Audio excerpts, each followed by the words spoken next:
Assalamualaikum warahmatullahi wabarakatuh.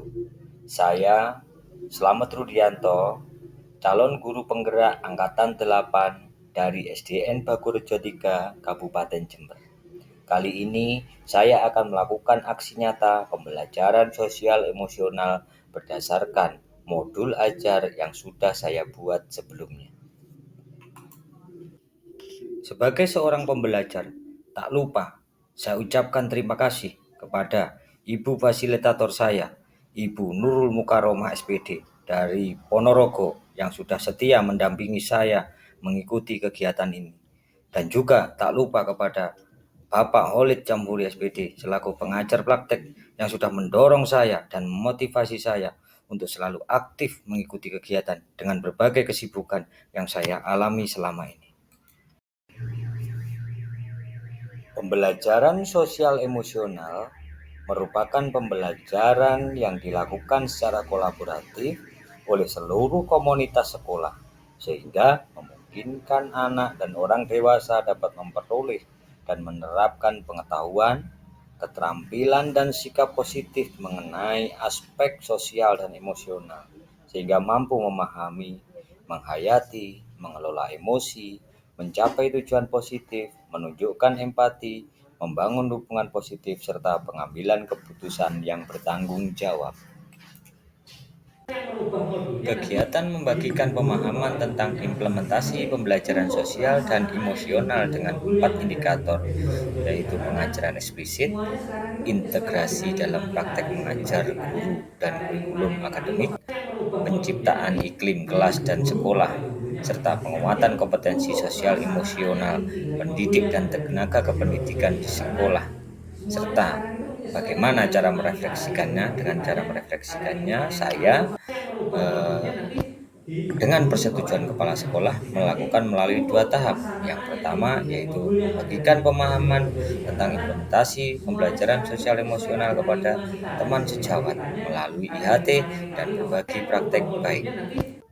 Kegiatan berbagi pemahaman tentang implementasi pembelajaran sosial emosional kedua yang saya lakukan terkait praktek mengajar guru dan kurikulum akademik, saya melibatkan wali murid, pengawas, dalam kegiatan sosialisasi kepada wali murid tentang pembelajaran sosial emosional yang saya akan terapkan atau sekolah akan terapkan kepada peserta didik.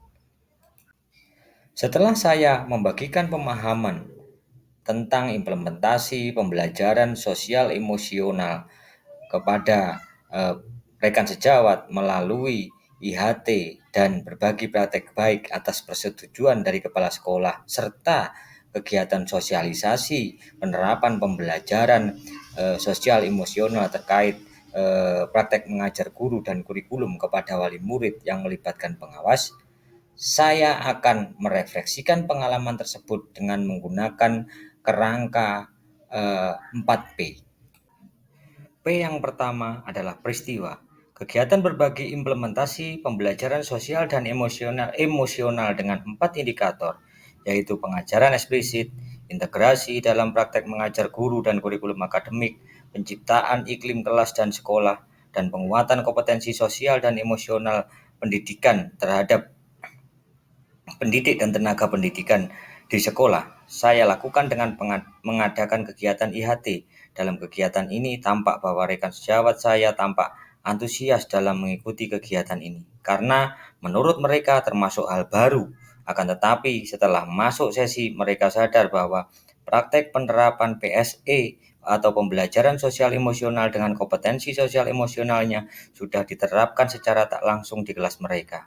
Namun mereka tidak mengetahuinya karena sejauh ini belum terintegrasi dengan RPP atau modul ajar yang mereka buat. Pada IHT ini saya memaparkan kompetensi sosial emosional yang harus dimiliki guru maupun peserta didik, serta teknik mewujudkan KSE dengan menggunakan kesadaran penuh, mindfulness, serta indikator pembelajaran sosial emosional di kelas, di sekolah, demi terciptanya well-being. Serta saya berbagi praktek baik tentang penerapan pembelajaran emosional yang sudah saya lakukan di kelas saya. Selain itu, saya juga melakukan sosialisasi kepada wali murid agar tidak terjadi kesalahpahaman terkait penerapan pembelajaran sosial emosional yang terintegrasi dengan kegiatan belajar mengajar yang saya lakukan. P yang kedua adalah perasaan. Perasaan saya pada saat kegiatan IHT yang saya rasakan sebelumnya adalah kekhawatiran saya. Yang utama adalah terkait kemampuan saya dalam menyampaikan pemahaman tentang pembelajaran sosial emosional. Namun saya tetap optimis bahwasanya saya mampu melaksanakan kegiatan IHT dan berbagi praktek baik ini dengan sebaik-baiknya berdasarkan ilmu yang sudah saya dapat pada modul 2.2, sehingga semua guru dapat memahami pentingnya penerapan pembelajaran sosial emosional pada peserta didik, sehingga tercipta lingkungan belajar yang aman, nyaman, sehat, dan berpihak kepada murid. Sedangkan pada saat sosialisasi tentang penerapan pembelajaran sosial emosional, kekhawatiran saya yang utama adalah terkait bagaimana saya memberikan pemahaman kepada wali murid yang mudah mereka pahami terkait pembelajaran sosial emosional, dan juga karena penerapan pembelajaran sosial emosional ini harus dilakukan secara kolaboratif. P yang ketiga adalah pembelajaran. Manfaat yang saya peroleh dari kegiatan IHT dan sosialisasi tentang penerapan pembelajaran sosial emosional terkait eh, tersebut adalah dengan kegiatan yang saya lakukan tersebut dapat menggerakkan seluruh komunitas sekolah dan masyarakat, dalam hal ini wali murid serta pemangku kebijakan, dalam hal ini pengawas sekolah, tentang pentingnya pembelajaran sosial emosional bagi anak-anak dan orang dewasa, sehingga sedikit demi sedikit semua akan menerapkan pembelajaran sosial emosional, sehingga tercipta suasana dan kondisi yang aman, nyaman, saling peduli, dan saling menghargai antar sesama sesuai dengan 5 kompetensi sosial emosional, yaitu kesadaran diri, manajemen diri, kesadaran sosial, kemampuan berinteraksi sosial, dan pengambilan keputusan yang bertanggung jawab. P yang keempat adalah penerapan. Saya akan membagikan pemahaman pembelajaran sosial emosional tidak hanya kepada guru dan wali murid sekolah saya, namun saya juga akan berusaha membagikannya kepada seluruh guru yang ada pada komunitas KKG saya, yakni komunitas KKG Gugus 4 Desa Bagurejo, Timborejo. Sehingga ilmu yang saya peroleh dari kegiatan ini tidak hanya bermanfaat bagi saya, sekolah saya, peserta didik saya, dan wali murid saya di sekolah, tetapi bermanfaat untuk semua guru, peserta didik, dan wali murid di sekolah-sekolah lain. Kompetensi sosial emosional dalam pembelajaran yang akan saya kembangkan terkait kesadaran diri dan manajemen diri. Yang pertama adalah berbaris di depan kelas untuk menanamkan budaya antri, tertib, dan disiplin diri sejak dini kepada murid-murid saya. Kompetensi sosial emosional selanjutnya yang akan saya kembangkan pada pembelajaran sosial emosional kali ini yaitu terkait kesadaran sosial, keterampilan berelasi, pengambilan keputusan yang bertanggung jawab. Dengan mengadakan kegiatan bakti sosial, mari berbagi kepada masyarakat lingkungan sekolah dan sekitar siswa berkaitan dengan penerapan norma dan aturan dalam kehidupan mereka sehari-hari. Berikut modul ajar yang saya buat terkait penerapan pembelajaran sosial emosional yang mencakup 5 kompetensi sosial emosional terkait mata pelajaran pendidikan Pancasila dan kewarganegaraan fase B kelas 4, tema konstitusi dan norma di masyarakat, materi pelajaran, bentuk norma dan aturan dalam kehidupan sehari-hari. Kompetensi awal yang saya harapkan dari peserta didik saya adalah dapat mengidentifikasi norma dan aturan yang berlaku di lingkungan sekitar. Yang kedua, peserta didik saya dapat memberikan contoh pelaksanaan norma di lingkungan sekitar. Dan profil belajar Pancasila yang saya harapkan dari pembelajaran yang saya lakukan ini adalah yang pertama, beriman bertakwa kepada Tuhan Yang Maha Esa dan berakhlak mulia. Yang kedua, berkebinekaan global. Yang ketiga, gotong royong. Yang keempat, mandiri. Yang kelima, menciptakan anak-anak bernalar kritis. Yang keenam adalah anak-anak yang kreatif sehingga ke depan mampu bersaing dengan tidak hanya dengan warga sekitar, tapi juga bersaing secara global. Sarana dan prasarana yang saya pakai pada penerapan pembelajaran berdiferensiasi dan penerapan pembelajaran sosial emosional terkait 5 kompetensi sosial emosional pada pembelajaran kali ini, yaitu laptop, yang kedua alat bantu audio, yang ketiga proyektor, yang kelima papan tulis, yang keenam alat tulis, yang ketujuh transportasi siswa, yang kedelapan buku siswa pendidikan Pancasila.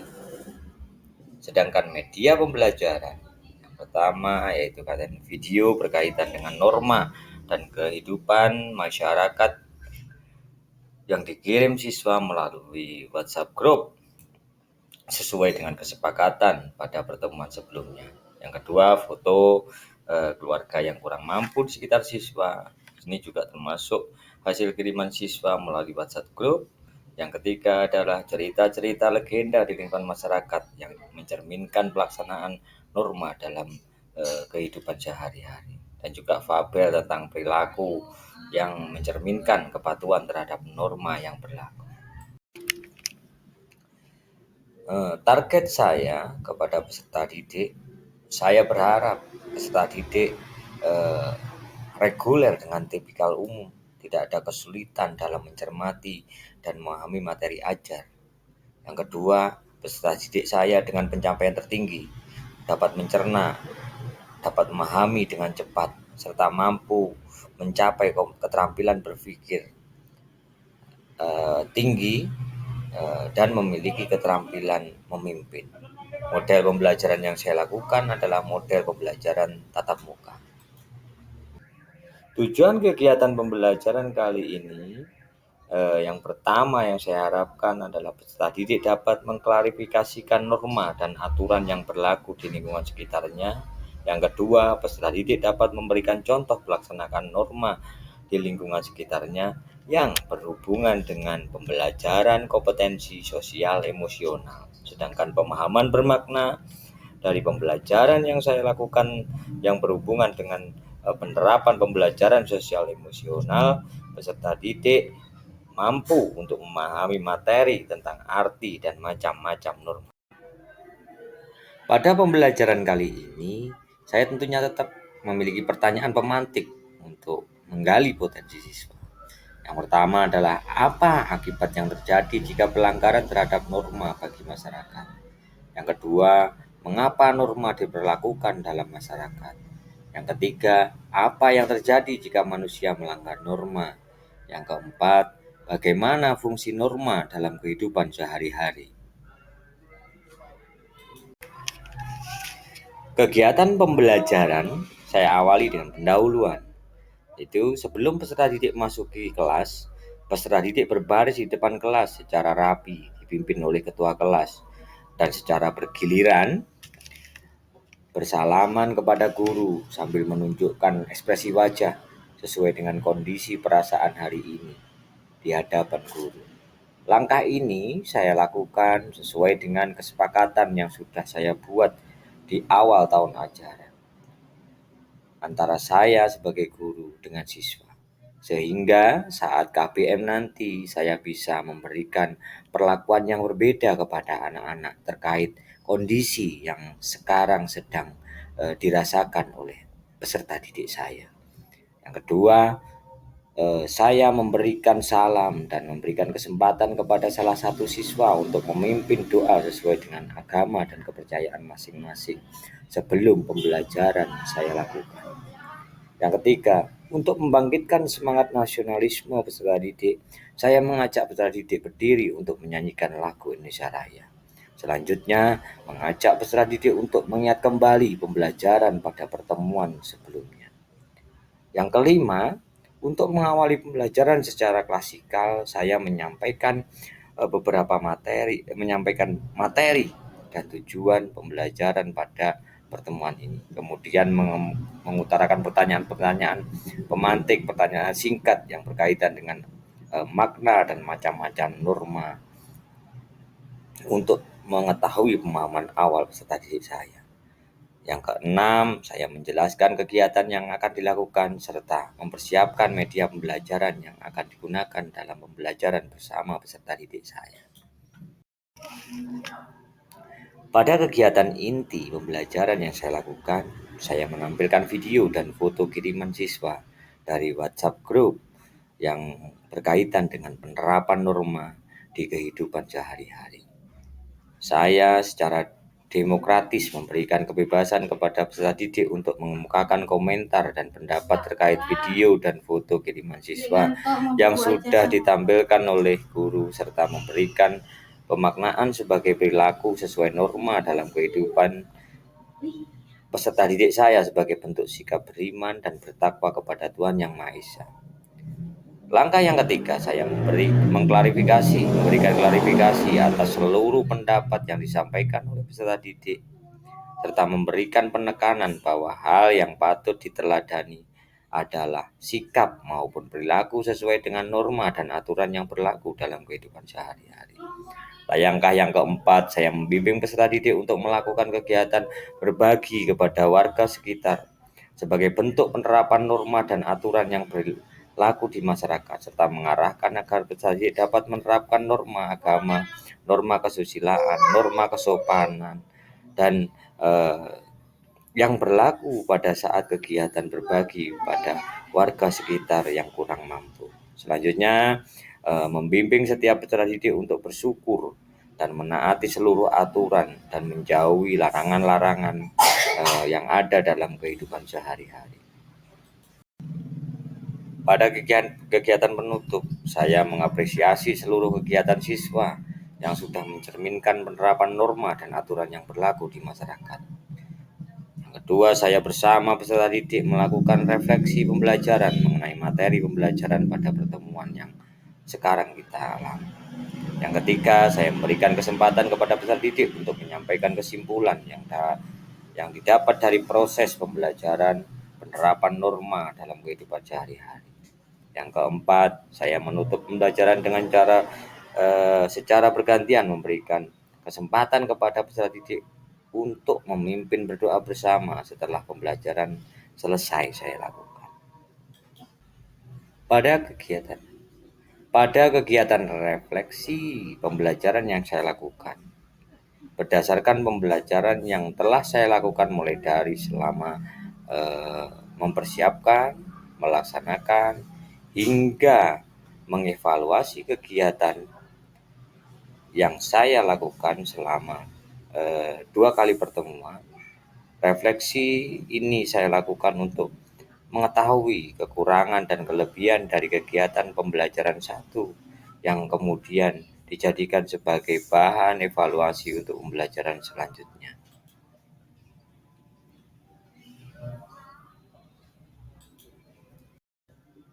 Penilaian yang saya lakukan pada tahap pembelajaran berdefinisi kali ini, saya melakukan 3 penilaian. Yang pertama, penilaian sikap. Yang kedua, penilaian pengetahuan.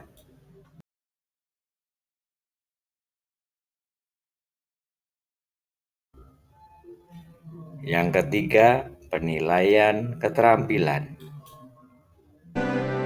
Bersyukurlah karena Allah Maha Kaya, semua karena nikmat-Nya kita rasa bahagia. Berbagilah jika kita punya, nikmat pasti bertambah, itu sudah janjinya. Alangkah indahnya orang yang dermawan, dicintai Allah, dimuliakan manusia. Dunia di tangan, tapi di hati jangan. Dunia keperluan, akhirat jadi tujuan.